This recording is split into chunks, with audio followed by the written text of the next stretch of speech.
These chocolate nests are so easy the chicks can't believe it. Using a bain-marie, simply a pan with a small amount of simmering water so we can place a bowl over the top. Take your favourite chocolate, I've got a massive slab of Cadbury's dairy milk, and break it into pieces in the bowl to melt. Don't forget to hold some back as a treat for yourself. After a couple of minutes the chocolate started to melt and we can give it a bit of a stir.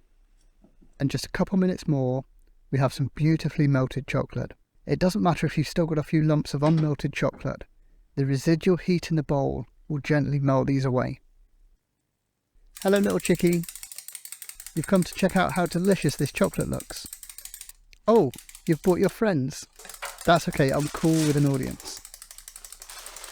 We're going to get some cornflakes and add them to the melted chocolate. These need to be mixed in so that each flake is coated with chocolate. So be gentle, but at the same time, don't worry if you crush a few. Once that's mixed, we're ready to make some nests.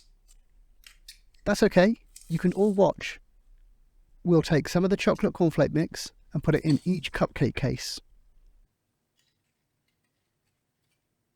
And using the spoon, try to push the centre down a bit, making it look like a nest. Repeat this for all our nests. Add the mixture and make it look like a nest. Don't worry about any spillage, they're your extra treats. Now for the eggs. Cadbury's mini eggs, by far the best mini eggs. We simply want to take our eggs and add 3 mini eggs to each nest, making sure they all get some. Put them in the fridge for 10 minutes to firm up, and it's time to get excited for your chocolate cornflake nest.